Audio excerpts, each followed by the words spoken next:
Hello, everyone, and welcome to another episode of Passionate People and Preposterous Peeves. I'm your host, Ike, and before you get too sucked into this awesome interview, do us both a favor and like, subscribe, and share this amazing piece of entertainment, because I am here with the one, the only, Neil Oliver!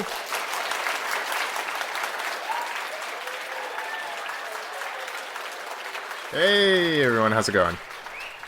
I can't speak for everyone, but I will speak for myself. I'll say it's going pretty darn good. Excellent. How are you doing? Oh, I'm doing pretty well myself.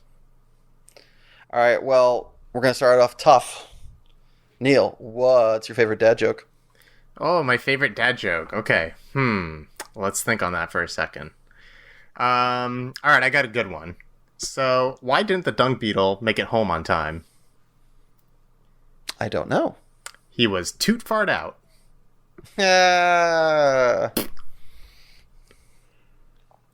All right, fart jokes out of the way. From lowbrow to highbrow, what's your favorite underutilized word? I would have to say charcuterie. Love a good charcuterie plate. Get some cheeses there. Get some, salamis. Even a good olive here or there. Rolling it back to things that aren't disgusting, what cheeses are you choosing to put on your charcuterie? Ooh, it depends. So, you could go simple. Like, you can just do, normal cheeses you might find in a grocery store. A good cheddar can go a long way. Or you can get fancy. You can go with, like, the Spanish cheeses that I don't honestly remember the names for. So, find your Spanish cheese platter in your local Costco. Where are you on sheep versus cow cheese? Do you have a preference on that one? Is it strong? Is it slight? I would say moderate preference for cow cheese. But sheep cheese is good too. The thing about that, a little bit goes a long way, Yeah. Do you have an everyday temptation that gets the better of you more often than you wish it did? Well, I am proud to admit that I'm addicted to coffee, so I have to have at least my cup a day, and then sometimes, go for the second dose later on if I need it. Yeah. What's your brand or store of choice when it comes to getting your fix? So I actually make my coffee every morning using it's called an AeroPress. It sounds fancy, but it's kind of a home drip system, and I'll stock up on like whatever's on sale at Costco. So Costco, I don't know if they're an advertiser for your podcast, but if they're not, we need to get on that because I've already dropped their name twice. Costco, boy. Yeah, I usually just get like Starbucks or whatever. All right. Is there a movie that you will never skip when channel surfing? Oh, that's funny. Channel surfing. I don't really channel surf anymore. I was going to or channel surfing equivalent. Yeah. I guess if you're scrolling through stuff and you see it, I'm not a big rewatch guy, so I'm always looking for something new. But every once in a while, I'll go back to a movie. But The Matrix 4 is just coming out, so just rewatch those original 3, and the original is still amazing, and the sequels are still bad. Tale as old as time. Yep. Growing up, what was your favorite book? Oh, shoot. My favorite book growing up. I really like the Harry Potter series, even though they're problematic now. But, yeah, Harry Potter's good stuff. Yeah. When did that... I think I'm a little older than you. Did you get into it off jump, or did you come into it after there was already a couple out? I think I read the original around the time it came out. I mean, maybe it was like a year behind or something, but I pretty much kept up with them as they came out. Yeah. Do you have one of them that is like your favorite amongst the rest? That you like if you're going to go back and read one or peruse it for great moments? Yeah, good point. Maybe Goblet of Fire. That one's pretty good. Yeah, I've discussed this a couple of times. I think that really was the turning point for the book series, where it went from kids book to young adult with like basically with the audience as well. For That sure, was like right yeah. around as like the people were going to their teens. Right, that was kind of the magic trick of the series. It's like if you were born at the right time, you kind of grew up with them, so you saw the evolution of the books at the same time as you were aging up too, so it kind of kept with you. And obviously, you know, kids reading it now can do the same thing, so that was kind of the partial genius behind that. Yeah. And it was the first time that we had a good guy die, I think, on like in the moment where it wasn't past tense. You know, you start off with Lily and James Potter having been murdered, but it, you know, it's past tense. It happened right before the series started, but like every single time it was like, oh, this bad thing did happen, and then we actually like this is the first time we watched something actually bad happen, and it really kind of changes the like tone. Remember, it just like really rocking me. It's like, wait, no, he's gonna be back, right? He's hurt. It's like, no, that kid's just dead. And some kid that had like no skin in the game, he was just like playing a game to represent his school. He was doing like the school Olympics and just gets like murked. Yeah, for sure. All right. God forbid, if you had to evacuate your house, what's the first non-living thing you'd grab and rescue to safety? Probably, you know, the wedding photos. Anything that's not replaceable. But hopefully I'd be, you know, clear-brained enough to actually think about what I'm grabbing and not just whatever's closest. Yeah. Be selective about it. Can't save everything. You just find yourself outside with a lamp and you're just like, I panicked. Yeah, exactly. What comes to mind when I say underrated? I don't know if it's underrated, but I would say limited series. I think they're gaining in popularity, but I'll go for a good limited series over like a long run TV show because I just don't have time for that.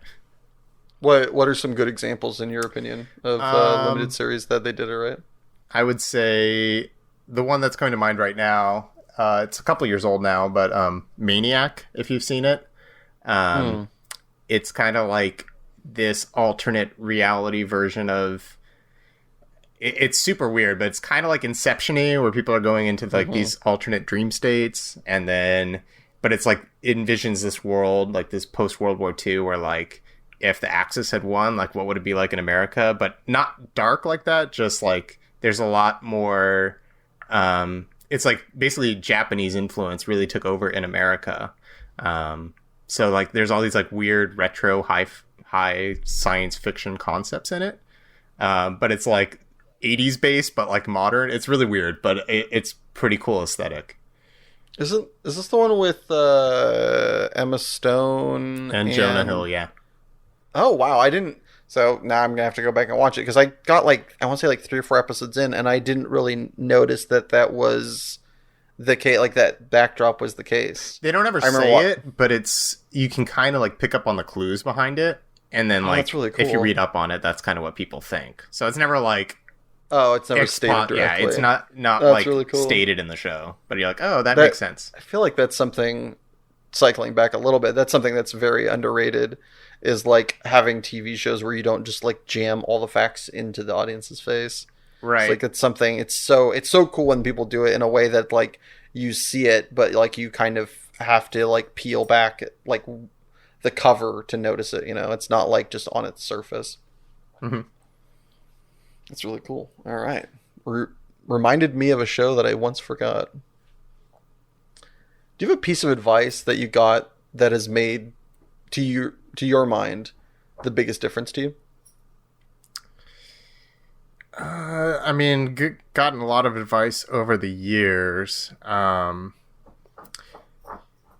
thing that stuck with me is all the way back from when I was in middle school. And it's like, I'd gone with a band to Disneyland, right? And so it was like this cool thing. Most, you know, kids in middle school, they're not going to Disneyland all the time. So like definitely a cool experience. But I remember like it was hot, the lines were long, blah, blah, blah. Like sort of collected a list of things that were kind of annoying, right? About the day. Yep. And so when my mom asked me like, hey, how was your time at Disneyland? It's like I gave like a laundry list of things I was complaining about. And then she gave me like the oddest like answer of like, yeah, but like you were at Disneyland, like Why are you complaining about everything? So it sort of stuck with me of like, to be appreciative, you know? Yeah. A lot of people don't, it's fine to vent, but a lot of people don't want to just like hear you complain all the time. And then, so yeah, that's been a good piece of advice. Yeah, it's also a great way of telling it, right? She told you in a way that you made yourself think of it by like answering the way she did. There's so many times that throughout life we're told directly, you know, this is what you should do. And sometimes people need to hear it, but also sometimes letting, you know, almost like taking the therapist approach of like asking a question or stating something in a way that makes the person you're talking to kind of look inward and see, you know, you saw that you're like, oh, I was at Disneyland. Why am I like focusing on the bad when I was in the happiest place on earth and I was having fun? It was just these things were annoying, you know, and I don't need it. Like you learn this through just like kind of reflection. Yep. Nothing really to add on that. Do you have a favorite industry secret or term that's only used in your line of work? Yeah, so as a teacher, I don't think there's like a ton of secret terms because most of the time we're just using vernacular to teach students. But I do have, there's what's called paraeducators, and so I teach special education, and paraeducators are basically like the side teachers. They help me, you know, with small group instruction, like helping the students, make sure there's like enough staff to make sure that all the students are receiving the instruction they need, because I definitely couldn't do it on my own, so they're a great lifeline. And I was trying to think about like that term. So we just call them paras, but it's interesting because it's like you also have like paralegals, and then like in the streaming world, there's parasocial relationships, which are, you know, problematic. So I was like, oh, para, like on the sideline, but like they're still integral to what you're doing. Yeah. So I don't know. I thought it was like interesting lingo shorthand, like para, like to us in my line of work, we know what that means, but everywhere else they'd be like, what do you mean? What are you talking about? That's awesome. Do you have a favorite anecdote that you like to tell, either when meeting somebody for the first time or when there's a lull at a party and you know you haven't told it to the audience yet? I've got this great story. I probably wouldn't tell someone right away because they'd be like, wow, this is extremely long-winded. But it kind of goes like this. So, I was playing this game of Marvel Codenames with my friends. And if you know Codenames, it's sort of like you're guessing these clues and you're trying to figure out like what's the right clue versus not. So you're picking these options, out of visible, cards that have words on them. But the Marvel version, it's just pictures. And I'm like, oh, okay, I kind of know Marvel. Like, I'm a little nerdy, you know. I follow the MCU. But, you know, we flip out these cards, and they have all these pictures of, like, these superheroes and these villains from the Marvel Universe. And I'm like, I know maybe, like, one of these, like, 15 or 25 that pop out. I'm like, oh, boy, I'm in big trouble here. These are some deep cuts. I'm like, it's okay. Like, I know some Marvel, so we'll be fine. And then these guys are just, like, rattling off all these, like, connections to these people that I don't understand at all. And I'm like, okay, they know all the deep cuts and I don't. But we get this clue, right? And so the clue is, like, soldier. And so it's supposed to link up to these cards on the board. And I'm looking, I'm like, okay, soldier. And I see, like, these two guys in this, like, soldier gear, right? And they're going through the woods with their machete or whatever. I'm like, well, okay, clearly that's going to be soldiers. So I confer with my team, and we pick the card. We're like, okay, cool, it's that one, right? And then our teammate, it turns out to be the card that makes you insta-lose. It's called the Assassin. Yeah. And my teammate turns to me, he says, I said soldier, not soldiers. Because there was two soldiers on the card. So we instantly lose.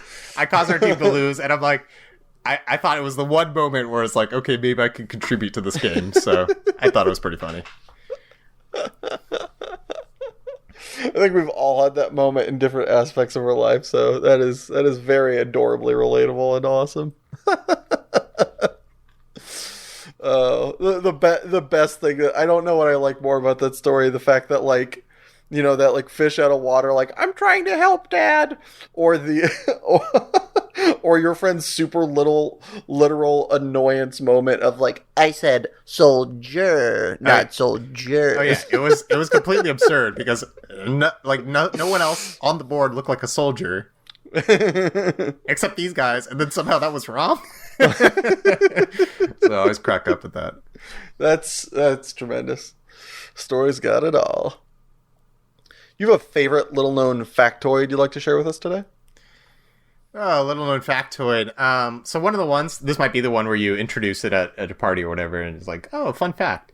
So what's interesting is we all think of the Statue of Liberty, right? But actually, the Statue of Liberty was a gift from the people of France I believe, to commemorate the American Revolution. Well, I better fact check that. But it was built partially, actually, by the guy who made the Eiffel Tower, Gustave Eiffel. So that's kind of interesting. We always think of that like it's this big American thing, but it was actually just a gift from France. Yeah. Yeah. I'll tack onto that and add some more fun factoid. I learned this recently, actually the other day on some YouTube channel. The Statue of Liberty was not initially designed for us. It was regifted because it was initially designed for Egypt. It was designed to be at, I think, the mouth of the Suez Canal in Egypt. Oh. And they were like, nah, son, we're good. and sent it back.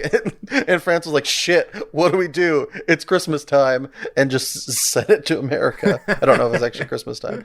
But they regifted the Statue of Liberty and renamed it also. It was supposed to be Progress Carrying the Light to Asia. Oh, wow. Interesting. Yeah. Hey, it's all branding. Yeah, it's all branding. It's just so funny that one of the most iconic American, when you like, if you're playing Codenames and said America, that's like definitely the first thing that's going to get picked, even though it was not initially meant for us nor made by us. History, folks. It's great. Learn it. All right, fill in the blank for me. This weekend was so great. I spent 13 hours playing Halo Infinite. All right. Now, when you play Halo Infinite, are you playing campaign or multiplayer? Right now I'm playing multiplayer. The main reason is I've been going through the previous campaigns with a friend, so we're like not caught up. So I was like, I can't jump forward to the story point right now, so I gotta wait. It's been a minute since I played, but do you have a preferred like weapon setup if you can find it, or I don't remember if you get to make classes in that game. You got to go find them. You have like your starting gear, but the energy sword is pretty sweet. Yeah, nothing like stabbing people when everybody else has guns. It's like gotta hide in the corner and then like run around at the right time. Yeah, it's like the Jedi moment of all. Like every game has got like a Jedi weapon where it's just like somehow it's a one-shot, one-kill, even though people have guns. Ooh, it would be nice if you could deflect stuff like a Jedi. Oh, yeah. Sadly, you can't. Maybe that'll be a future thing. That would be dope. I think if they do that, George Lucas is going to sue. So they're probably they're probably just like feigning away from that one. Yeah. All lawyer recommendations. Do you have a moment in your life where you realized, oh, I am normal? I don't know. Everyone probably thinks that when they're like at some point in their youth. It's probably around like high school or so. Like before then you're trying to figure out everything and you think you're weird, but everyone goes through that. And then let me re-ask the question. What was the kind of subject or experience of your first or most memorable, oh, I am normal moment? I can't really think of one because it's more like a time period. I just remember like in middle school, everyone is awkward. And I remember thinking like, I don't have any friends. I'm weird, blah, blah, blah. But like I had a lot of friends, so I don't know what I was thinking. And then eventually you just realized like everyone has the same anxieties and stuff. So you grow out of it. I think also that one like on the kind of DL is one of the moments that people don't realize oh, I am normal until they start separating their life from like TV and the social media we were presented with. Because I think I had the same thing of like, I don't have any friends. It's like, friends aren't what is shown on TV where you hang out with them literally every second of every day. You know, you're always going over to each other's house. That's like a non-existent reality. Nobody actually does that. But it's like always shown on TV. You know, you watch because like TV is just the highlight of every, you know, theoretical day or whatever like that. Like the two main characters are always going over to each other's house.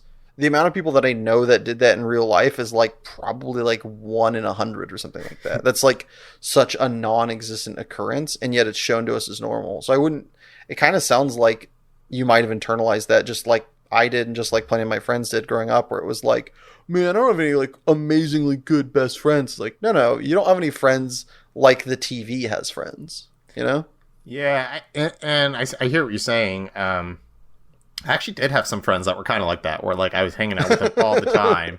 So I don't even know like what I was thinking at the time, but I think it's just like, that. Do you know? It's sort of like the mentality of like too much of a good thing is almost exhausting. Do you know what I mean? Yeah. No, absolutely.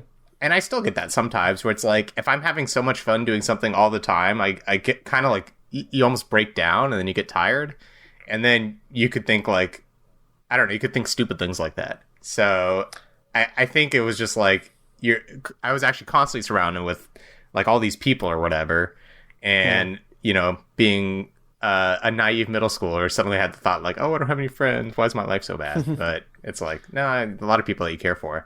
But then something you said that was interesting, that it's like, I'm so thankful that we grew up in a time where it's like we weren't surrounded with social media and stuff. Oh, yeah. Because it's like, yeah, You're you so got some lucky. stuff from the TV, but, you know, everyone... The TV wasn't in your pocket constantly talking to you, knowing what you liked and did, and servicing like the advertisement Happy Meal directly the way you think, or the way that they think you would like it. Yeah, well, the two aspects of it, right? You have the like people who are making money from an aspect, so obviously there's some stuff going on there, but then also just all the like relationships where it's like constant comparisons and all that. It's like is so much evidence coming out now. It's like so damaging for these young people. Yeah. Growing up. It's like, I'm so thankful that I love the internet, so I'm glad we have it now, and I'm glad we grew up without it. So that's pretty fortunate. I think we were born at like the perfect moment of like, we get technology, but we didn't have technology like in the back of our brain growing up. We like kind of grew up in a simpler time, but like right as we were like in high school and moving on, the internet started becoming a major thing.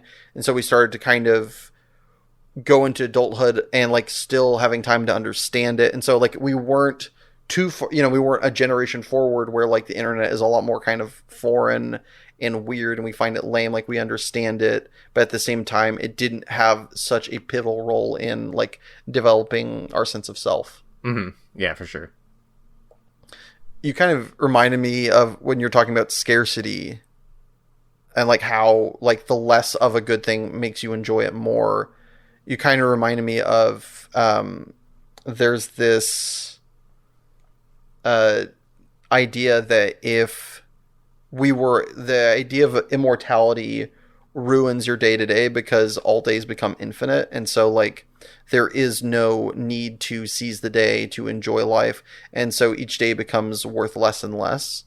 And it's kind of like interesting to think of the idea of just like, if you have less of a good thing, you enjoy it more. But if you have more of a good thing, it becomes so humdrum that you don't enjoy it as much. And so there's like, you need to find that like sweet spot of like appreciating it, but not having it so constant that you take it for granted. Mm-hmm. It's kind of like that dumb syndrome quote from Incredibles. If everybody's super, then no one is. It's like, if every day's amazing, no day's amazing. Yeah, you need to have like the bad to have the good. Yeah, have you watched Black Mirror? Some, like a handful of episodes. Oh, okay. If it's an older one, feel free to spoil it for me and the listeners at home. Spoiler tags. There's this episode that's called San Junipero, and And the whole shtick of it is it's like people have to decide right before they die whether or not they want to basically upload their brain to the cloud. Because then, you could live forever basically in this like state that you're in right now. But like as you perceive yourself, so it's like these really old people being realized. It's sort of like the Matrix, where they're like realized as like, oh, they're beautiful 20-year-olds again or whatever. But they're really these 80-year-old people that are about to die. So it's like their brains being injected there. But there's this scene where it's like, it's kind of amazing. There's like all this fun stuff. You can kind of go wherever you want. So like you could live in the 90s or 2000s or 80s or whatever. It's like you could pick your decade and bounce around and do whatever you thought was fun and nostalgic. But it's like everyone there is like incredibly depressed. And even though there's like amazing stuff everywhere, that like no one is having a good time because they're like, well, we've been doing this for thousands of years, hypothetically, like the same thing over and over again. So they're just trying to find anything novel and it doesn't exist anymore. So yeah, there's a danger for sure of like just doing the same thing over and over again for no meaning. If you have foie gras every day, it's going to lose its luster after probably 2 weeks. Also, you're probably going to die of a heart attack. Yeah, probably. Is there a moment that you look back on in your life with more joy and pride than any other in particular? Joy and pride. I think I've had different sections, like portions of my life, so I can kind of think of like you had the time growing up, and then you had like going off to college. The different timelines. So I would say each has its own sense of like pride and accomplishment that's different than the other sections. So I would be remiss to pick one over the other because like I appreciate all the different aspects. Pick them all. Yeah, exactly. Pick them all for different reasons, right? Yeah. I guess looking back, just over the last decade, it was really fun. About I don't know how long ago it was now, almost like 8 years ago. Like I traveled over the world playing Magic the Gathering. So I know you have a Magic background as well. That was a lot of fun. And getting to say that like I got to do that at that time. Now looking back on it, it's like, oh, I could have not done that and just tried to like make money or whatever and try to like get ahead in life, because obviously I wasn't making much money then. But I'm appreciative of the choice I made to try and explore that and like go after a dream, that kind of thing, because now I always have those memories and all that fun in the back of my mind. So that's definitely something that I guess I'm proud of that I tried. Yeah, those were beautiful and fun times, to be sure. Much charcuterie was had. All right.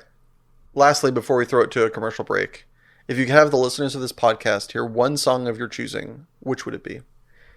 Okay, so the song I picked out is Phoenix. It features Kalen Russo and Chrissy Costanza. It's actually a Worlds 2019 League of Legends song. But it comes in... the reason I like this song, it has a really great build at the beginning, and then it has sort of the electro, like... synth pop. I'm really bad at describing music, but it's got great lows and great highs all wrapped up in one song, and it's part of like a playlist that I'll always listen to when I go on road trips. So later this week, I'm sure I'll listen to it when I'm traveling for the holidays. So awesome! All right, with that, we're going to throw it to our first break. Feel free to stick around and enjoy the totally real commercial, or take a minute to enjoy Phoenix by Kalen Russo. Or, if you really wanted to hear a song from a previous episode, check out the playlist on Spotify, Passionate People and Preposterous Peeves podcast Song Rex. It's a long title, I know. Don't worry, there's a link in the description. Either way, see you in a jiffy. Do you ever find yourself sitting around with an emptiness inside your soul or larger than preferred vacuous space? Would you like to change that? I thought so.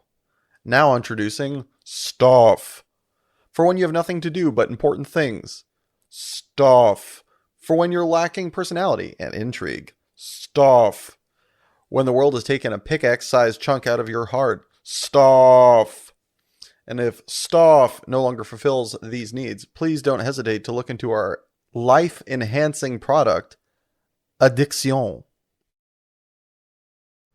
And we are back. Neil, what is your passion? So I'm really into gaming. You might have heard some references earlier talking about Magic and Halo. But that's card games, video games. So I just love, games in general. I think the way that games give you a way to interact with a medium, but also just explore different viewpoints, connect with people in different ways. They just can do so many different things that you might not get from a more passive activity, like, watching a TV show or movie, which I also love, but they're their own thing. And for a bunch of different reasons, that's the passion I've selected for today.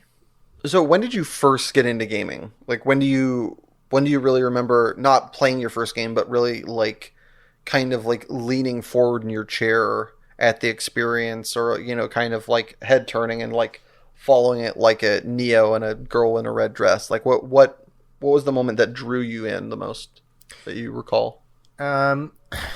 Honestly, I've been into games for almost my entire life. Probably the moment is I must have been 5 or 6 when I got a Super Nintendo for Christmas, which was a huge thing because that's probably the biggest present I've ever gotten for Christmas. Yeah. Especially back then, it was not cheap. Yeah, that was an expensive present from what I remember. Yeah, and it's I think that's the only, or maybe one other system it's my parents ever bought me and my brother. So yeah, that was huge. And I just remember getting sucked into playing, Super Mario Land and all that kind of stuff. And always playing board games as a kid too. It's always been a part of my family's sort of culture and traditions. Even if back then it was Monopoly and things. But I'd get competitive, but I'd also just really enjoy playing the games with people. So done that, played some chess over the years, played classic games and then modern games with more kind of, you might call them craft board games. And then, video games have had their own evolution in the last 25 years. So it's been cool to just see how things have changed so much, but, the same principles have actually stayed the same of it's entertainment, but it's trying to provide this different form of interaction. For sure. Growing up, how much was it so first off, do you have any siblings? If so, how many? And are they older or younger? I have one sibling. He's older. And it's funny because it's he and we used to get together with some other friends who were the same age. I had a same age friend who was my age, and then his older brother was the same age as my brother. So we would get together and we would play 4-player Magic the Gathering. Double date. Yeah, Yeah, exactly. But my brother never really he didn't latch on to games like I latched on to games. He'll still play sometimes, and we'll bust out a game here or there for a family gathering. That's still very much a thing. But he doesn't really play games that much otherwise anymore. Oh, I'm sorry to hear that. So growing up, who was the kind of person who was the catalyst in the family to start a game night? Was it your brother? Was it you? Was it your mom? Was it your dad? It was probably usually me. I would suggest hey, we should go play, whatever. We only had 6 we had 6 kind of classic board games. So, I'd go through them and we'd play them ad nauseum. Thinking back on it, there was this one board game. It was really just a collection. It was a deck of cards with sets of instructions to play these alternate versions of different card games. And it came in this little box. It was the red box. I remember it. It was called Coup d'etat. Great name. And I don't even know, I need to go on an internet deep dive because I've never seen it anywhere else. Maybe this is a Jumanji situation and it's one of a kind. Honestly, I don't know. When's the last time you saw your brother? I saw him over the summer. No, I was making a Jumanji reference. Oh, he might be trapped in the game right now. Yeah, I better go look. I think it's still I think that game's still in my parents' like attic, so I better go make sure he's not trapped. Whose turn is it? But yeah, it's like that was kind of a cool one because it kind of had variations on like spades and hearts and all the classic card games. Mm-hmm. And it was basically like, here's all these weird ways to play this game before the internet. It's like, yeah, we had those 6 games. That was about it, and play them over and over. And then I would say, really, the main game I played for a long time after that was just Magic. I started playing that in late elementary school all the way through after college. So it's like, that's a long time. That is quite, yeah. So that was a lot of fun. There's a whole evolution there, too. And then the video games, like I said, it's like I played Super Nintendo. I was a big, we were a Nintendo household. Super Nintendo and N64. Were you and your brother the only ones that played, or did your mom and dad also partake in video games as well? Yeah, only my brother and I. In fact, we had allowance growing up, but it wasn't much. So I remember distinctly, we had like a family computer, but just the one, because computers were expensive growing up. They're still expensive, but we saved up our money for like months and months to go in to pay, like, it was like $20 or $30 at the time, which was, a decent amount for 2 young kids. But we bought StarCraft for the PC. Oh, nice. And so it was like, we had to like make all these rules up where it's like, okay, we bought it together. So after every game, we have to rotate, and then you can play, and then I can play. And then, that gets into the whole metagaming of like, well, if it's my turn, of course I'm going to like, if we're trading off every game, I'm going to go for those late game strategies. I just get more time that way, Just combine more game time. Yeah, so those are some early memories for sure. So when it comes specifically for StarCraft and other video games, what is your opinion then and now on like cheat codes? Cheat codes. I think cheat codes are great as an option or accessibility feature for like single player type things. And then, because like you can play the game however you want. Like, I think that's totally fine. I don't shame anyone for that or whatever. Like, however you want to play it is cool. I don't really use them because I don't see it as like the way the designer intended. So I feel like maybe the experience I would get wouldn't be as enjoyable. Like, it's you probably get like a big dopamine rush at the beginning, and then you're like, okay, well, I have all the stuff, so what's the point? So you don't get that natural like progression of the process throughout the game. But yeah, like if people want to like play the game that way or as something to do after, like to make it entertaining, then I say go for it. Obviously, I think anything involving cheating in like somewhere where it could hurt someone else, like an online setting, is totally unacceptable, but that's kind of a different thing. Yeah.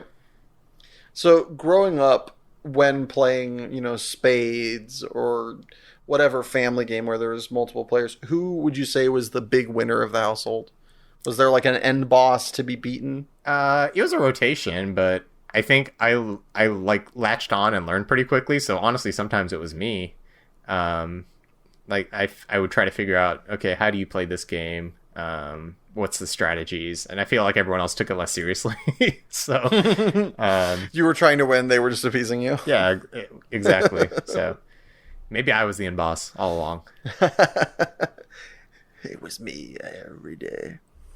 So moving forward now, we talked about this a little bit on the break, but how do you go about choosing a game to play now that, you're married, you have a job that takes oodles of time and energy?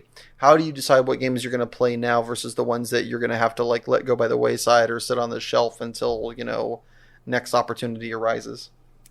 Yeah, I sort of think about choosing a game or playing a game as trying to like maximize for the setting you're trying to do. So like I was saying, games have so many different ways that you can interact with them, and some of them it's like bringing people together. Sometimes it's a solitary activity. So the first thing I would do is like, what am I trying to get out of this experience? Like, do I want something competitive? I might pick like an online game if no one's around. Do I want something competitive like with my friends? Do they like video games? Are they more board game people? So I would kind of narrow down the categories from there. do I know that like these people don't really like competing, so maybe we want to pick something more cooperative. There's cooperative video games, cooperative board games. So kind of like figuring out who the people are you're playing with, and then if it's just yourself, it's like what kind of experience do you want? Do you want something short and bite-sized? Do you want something that you can play in chunks over a long period of time? Do you want something like super immersive? Do you have like a big break where you have some extra time where you want to sit down and play some big RPG or something? So all those kind of factor into it. And so picking what you want to do is almost as big a process of actually just like playing the game. But the fun thing is like, you can kind of think about that kind of stuff anytime. So you don't have to like sit down and be like, oh, what am I gonna play here? And then you spend 2 hours thinking about that. Like you can, when you're out and about or you have a lull time or at work or whatever, you can be like, I wonder what I'm going to play this weekend with the group. So that's kind of fun. Gives you something to think about even. So, one, how many game night meetups have you planned? And two, do you see the activity of choosing the games to play in itself as a game unto its own? Like for your personal kind of amusement and victory? Yeah, a little bit. I would say I try to get together with people like once a month. It doesn't even happen all that much, so it's not a super common occurrence, like you said. Like as adults, we're so busy, it's hard to find time.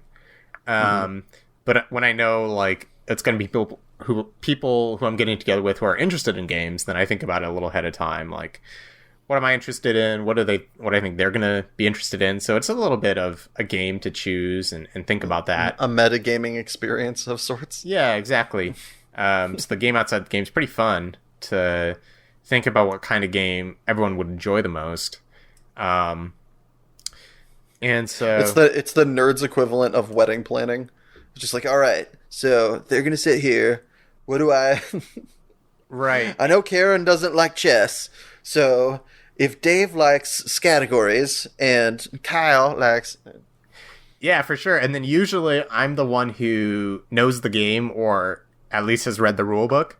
So, there's so many, if we're talking board games, there's so many board games out there. It's like, I forget some of the details. So I also have to think, okay, which few games do I want to be prepared to explain and make sure I'm confident in? So I need to prepare some time ahead of that to know the rules. If I haven't played in a while or it's my first time playing it. So that kind of factors in too, because I can't be ready for everything. So I'll bring a few options and everyone can chime in what they think is interesting. Whereas I feel like with like a video game, everyone kind of picks it and you all kind of learn together because you're all doing the same thing. And you're like, oh, to do this, you just push spacebar and everyone kind of works on it together. So it's a different process between those two, I would say. That's awesome. How many board games do you think you own? Probably somewhere between 1 and 200. Holy shit. Yeah, I got a whole board game wall. It's like one of those, it's 5x5 like things you buy at IKEA. They're like little cubes. Yeah. Yeah. So that I have that pretty much Awesome. filled out, and then I have a few other places I like to hide them. So, but what is your wife's take on this? Are you allowed to buy more board games, or are you kind of at your max where you have to start killing your lovelies to acquire more? I'm not quite there yet, but I'm more selective about what I buy. And we're kind of smart about it. We each have an allowance, if that makes sense. Yeah. And I can spend my money how I you want. will. Exactly. And she can spend her money how she wants, and then that helps avoid those arguments. True. Is there a board game that you would recommend above most? And is there a board game you would recommend that people shy away from more often than they don't? Again, it's like how deep are you into the gaming sphere? If people are pretty experienced or like understand board games, I'd recommend Gloomhaven, which is this giant beast of a box, which it has this whole like campaign in it, and you're leveling up these characters. It's kind of this fantasy set type game. But literally you could play it for like hundreds of hours. So it's totally insane. And actually they have a sequel coming out soon called Frosthaven, which I'm very excited for. But it's like, I don't think you're going to get most people to sign up for that. So I would say most people, it's like, I want to find something that is easy to explain, but you can kind of start to see the nuances behind it, and there's more gameplay than just meets the eye. So those are kind of the best games, I would say, for newer people that can play with, quote unquote, more gamer type people. Then everyone's going to have a good time and no one's feeling left out. Because there's some games where it's a little one note and there's not much to it. And I'm trying to think of a good example, but let's look at something as simple as like Connect 4. It's like, okay, there's some strategy there. You're putting the pieces down, but Connect 4 is Connect 4. It never becomes more than Connect 4. I would say, anyways. It never upgrades to Connect 5. Yeah, exactly. Whereas you compare that to something like chess, where it's like, once you know how the pieces move, and chess is pretty complex, but like in terms of just learning chess, the rules are actually pretty simple. It's like, here are the pieces, they move this way, go play. So that kind of thing, and maybe a more modern design, is going to be, I think, better for some people. Like this game I've been playing a lot lately with people, it's called The Crew, and it's basically like what if Spades, but as a co-op game. And so it's pretty interesting. It's like, on the surface, you want certain people to get certain cards, and it spells it out and everyone can see what's going on, but it evolves over time. And like the rules are pretty much always the same, but you start to see, oh, I can kind of change what I'm doing to help my teammate in this way, and everyone gets better as they play. And it evolves with, like, you can add more difficulty onto it as the team gets better, so you're constantly challenged, but it's never overwhelming. So that's been a good one to go to lately. That's awesome. What would you say the biggest misconception about gaming is by the wider world? I would say, and I think this used to be more contentious, but I would say games can be for everyone. I think gaming, like I said, comes in so many different forms that to be considered a gamer is different than it would have been even 5 or 10 years ago. Like, a lot of people even have, a game on their phone or whatever, and they might not think of them as a gamer, but in a way they are. Or, if someone likes to do crossword puzzles, in a way, like, that's a game, right? It's something you're interacting with to try to think about it and solve it. So games in a way are allow people to problem solve in a safe environment where it's okay to fail, which I think is one of the coolest parts about games, right? It's like you lose at a video game and it's like you died and then you reset, right? But like nothing really matters. Like you just try it again. But if you screw up at your job, then you're going to be penalized for that. So I think that's one of the coolest parts about games. Is like it removes some of those stakes, right? Yeah, and I think that's important. So it makes it easier to fail to other places, because you realize, like, as long as you're like trying your best and learning from those experiences, you're going to improve. But I think a lot of people could benefit from games in that way because they don't think about it that they like, oh, I made a mistake. Like, life is over. No, like, move on. Everyone makes mistakes. And so I think games give an appreciation for that. I remember this TED Talk where somebody was talking about Super Mario Brothers and it being a way of teaching something about like failure and improvement.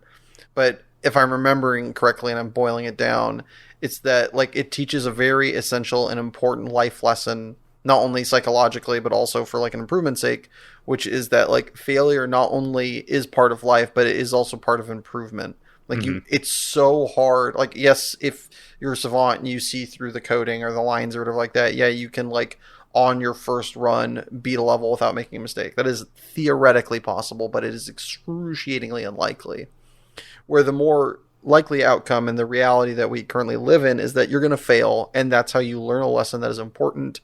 and then you pick yourself up and, you know, you get better and you improve and eventually you beat the level, or, you know, and that's the same kind of rough thing that you do with life is, you know, you're like, oh, this isn't, you went on a date with somebody and you said something stupid. Whoops, that's not something I should say again. Okay, well, this person probably doesn't ever want to see me again. You know, you've like cue death scene in a video game.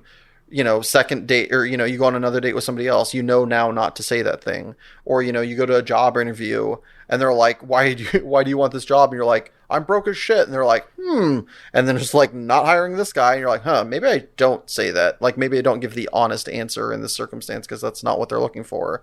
Okay, you know, like you died on that, job interview. The next one, you don't say that. You say something, you know, whatever they're looking to hear so that you get hired, you know, like that rough thing. And it's interesting how much that, you know, it does teach us that in like this kind of, even when you're not paying attention, right? This is like something that you just kind of like, like you just kind of like learn that the more you pay attention to it, the more you can kind of extrapolate and pick out more philosophical things. But it is kind of awesome how it teaches us those moments. Yep, definitely. Shakes fist at mom. See, I told you they're good for me. Do you have a non-obvious aspect to gaming that you just like love that most people just don't see? I'm not sure. I think if people look at games from an outside perspective, I feel like it's very reductive, right?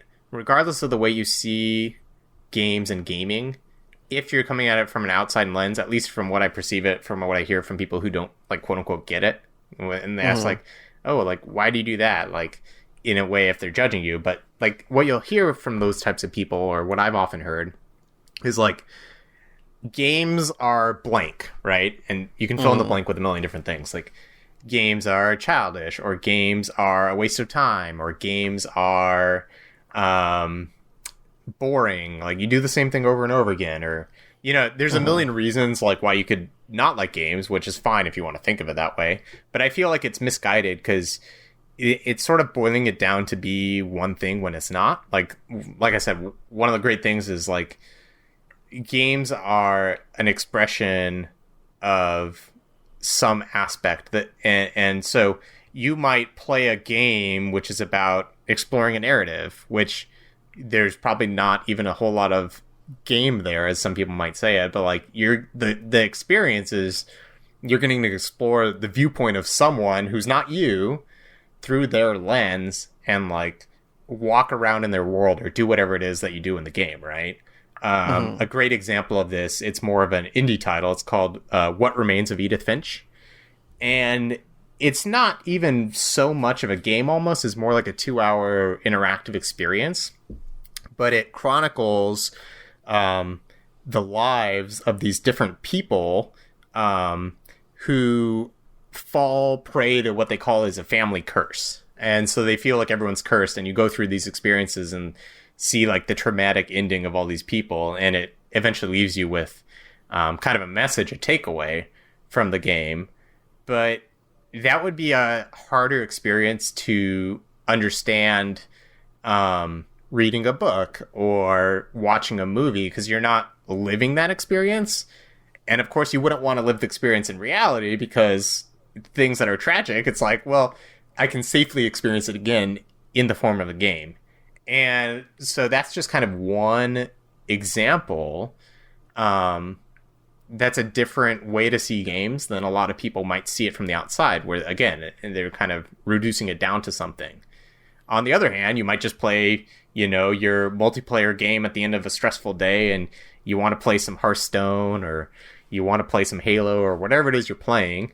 And then you're getting a different experience out of it, where it's like, now suddenly it's just something you want to do that's kind of fun and maybe is stress relieving. So I think that's the cool thing about them, is it's just so many different things.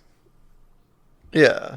It's kind of like how, people will talk about as if they, they'll sum up, like, so much of, I feel like, our existence now is so many people trying to, like, sum up something with, like, one sentence. It's like, so much of life, I mean, like, obviously, like there are certain things like a cookie is a cookie, I guess if you want to get like really highfalutin, you can kind of go on at length, but by and large, that is a one sentence thing.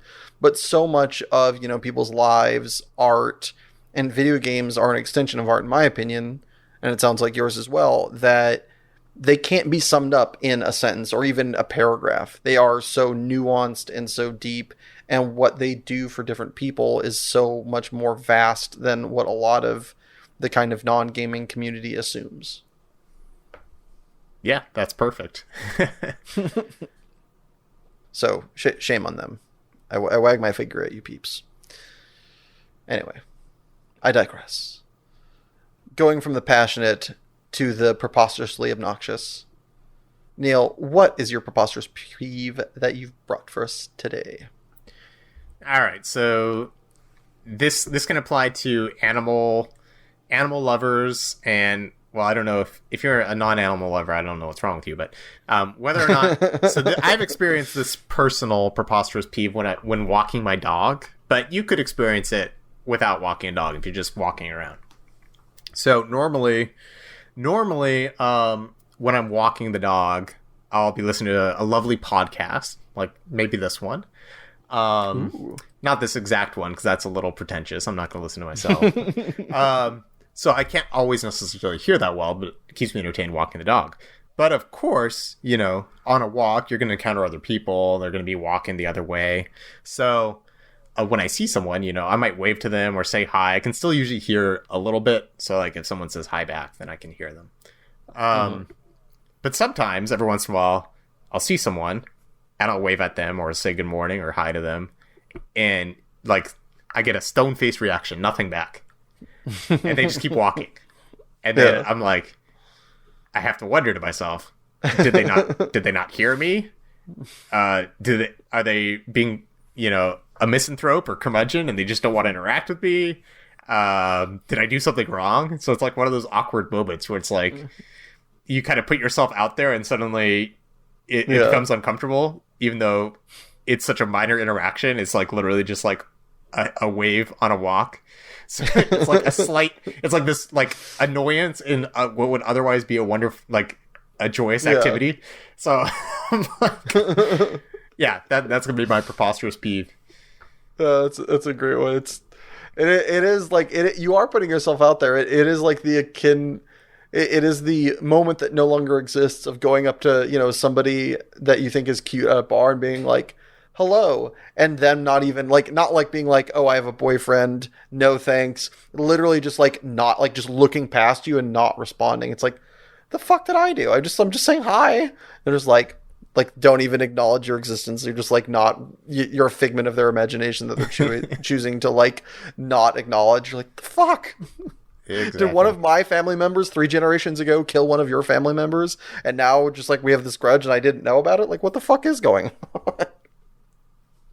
When did you notice that first? Is that something that you've noticed before, like recently, or is it like since you've gotten into like walking your dog?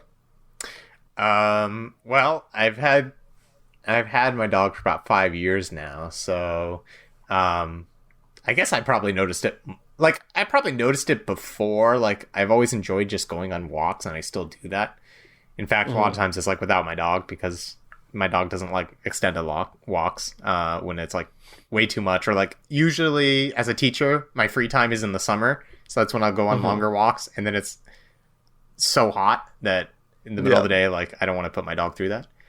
But yeah, probably more since then, because it's like I'm just probably outside on more walks, so it's like a percentage thing. Like if it happens 1 out of 20 times and I take 10 times more walks, I'm just going to notice it more often. And that's math, folks. That's math. History. Get it here. And with that, we're going to head to our second ad break, but don't go anywhere, because when we get back, Neil is going to enter the lightning round. See you in a bit. Have you ran out of new stuff to do, rendering your life wholly unsatisfying? Do you have too much time on hand and have no idea what to do with it? Or are you just plain over this existence and wish for a plane with more intrigue? Might I introduce you to Addiction? Addiction deals with all these problems and more. Had to meet your significant other's parents and would rather not? Addiction. Had to go to work for the third day in a row? Addiction. Rent? Why not? Addiction. Addiction cannot be held responsible for your choice of choosing to imbibe in addiction. Any and all life-destroying fallout as a result of addiction cannot be legally pinned on addiction. But you're more than welcome to try. And we are back. Neil, are you ready to enter the lightning round?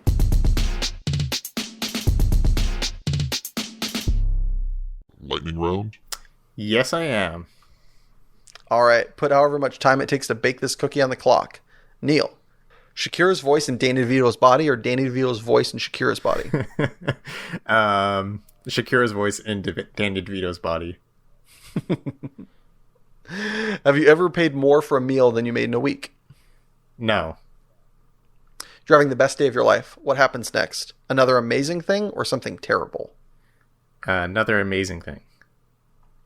Would you rather give up cheese or naps? Cheese. Are hot dogs sandwiches? No. No one's looking. Do you put the cart back or leave it in the parking lot? Put it back. If you had the power to see the future but couldn't change it, would you use it? No. Pineapple on pizza or fist fight? Pineapple on pizza. Kill the spider or get an adult? Kill the spider. Is there a price for you to give up your passion forever? Yes.